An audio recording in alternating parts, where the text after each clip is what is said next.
السلام عليكم اعزائي المشاهدين، اهلا بيكم في فيديو جديد. النهارده معانا شويه انطباعات عن اول 3 حلقات من مسلسل جين في. فتابعوا معايا الفيديو، ما تنسوش تدعموني وتعملوا لايك وشير، وتاكدوا ان انتم مشتركين في القناه ومفعلين الجرس عشان يوصلكم كل جديد.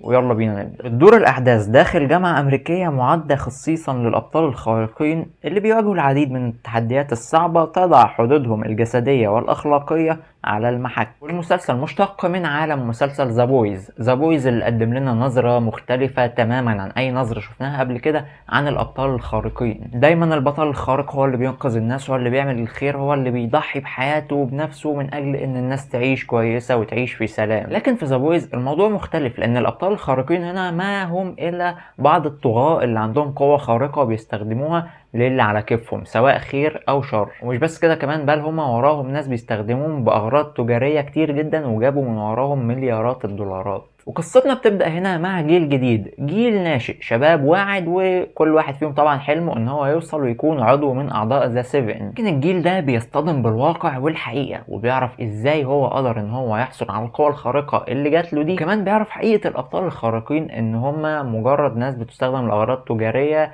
ومش الصورة اللي موجودة في التلفزيون عنهم دي اطلاقا. وبناخد نظرة خاصة على حياة ماري اللي اول ما اكتشفت قوتها الخارقة تسببت في مقتل ابوها وامها، وده خلاها بتحلم لليوم اللي تنضم فيه لذا 7 وتستخدم قوتها في الخير وتساعد الناس وكل الكلام الجميل ده. ولكن بتمر الايام وبتعرف ماري ان الكلام ده هو مجرد هراء فقط لا غير، وان كل الحياة دي كلها حياة مخططة، وكل الابطال الخارقين دول بيعيشوا بسكريبتات وبأنماط حياة معينة. وده بيخليها تدخل في معضلة أخلاقية، هل تفضل ورا حلمها باستخدام القوة بتاعتها في مساعدة الخير، ولا تقرأ السكريبت وتحفظه وتستمتع بما لها من شهرة ومال وحب الناس والكلام ده كله. أول 3 حلقات أعادوا تقديم لينا عالم مسلسل ذا بويز مرة تانية، ولكن المرة دي بأفراد مختلفة وبأحلام وطموحات مختلفة. لكن طبعا أول 3 حلقات دول سابوا بعض الأسئلة بدون إجابات. طبعا ده شيء متوقع، لان هم اول 3 حلقات، فبالتالي مش هتلاقي كل الاجابات موجودة.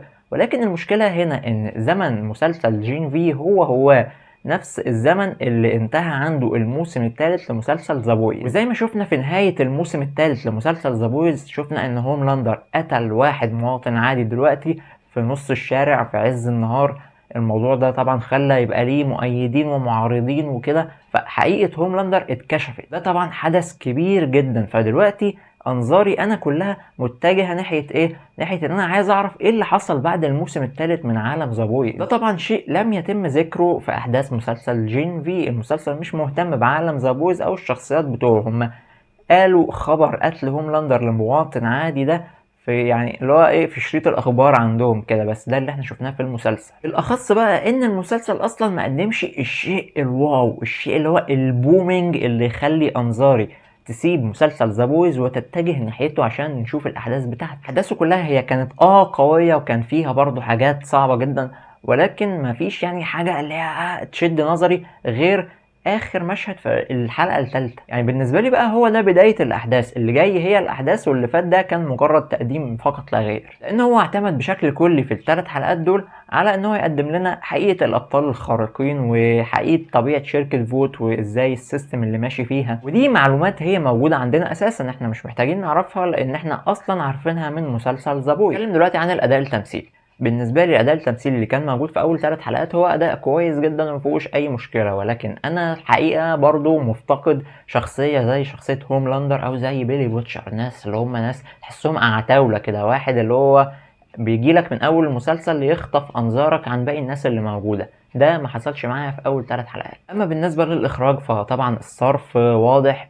مسلسل ذا بويز معروف ان هو بيتكلف ميزانيه ضخمه، والميزانية ما قلتش في المسلسل هنا، نفس الحاجة اللي كانت موجودة. طبعا برضو نفس السيستم اللي ماشي بيه ذا بويز ماشي بيه برضو جين في بالظبط. الحاجات اللي كلها للكبار فقط اللي موجودة، والأجواء الممتعة اللي يعني كل الموبقات فيها متاحة، نفس اللي في ذا بويز هو اللي موجود في جين في. أول 3 حلقات كانوا ممتعين وعادوا لينا أجواء ذا بويز، ولكن زي ما اتكلمت في النقط اللي كانت موجودة اللي يعني كنت أتمنى أن هي تتعدل، ولكن دي طبعا أول 3 حلقات فبالتالي لسه قدامنا 5 حلقات يقدروا يقدموا لنا فيها كل الحاجات اللي فاتت في ال3 حلقات دولت، ويعملوا لنا مسلسل إجماليا ممتع لا يقل عن موسم من مسلسل ذا بويز. وبس كده أعزائي المشاهدين نكون خلص فيديو النهارده. ما تنسوش تدعموني وتعملوا لايك وشير، وتأكدوا إن انتم مشتركين في القناة ومفعلين الجرس عشان يوصلكم كل جديد، وأشوفكم تاني في فيديوهات جاية كتير إن شاء الله.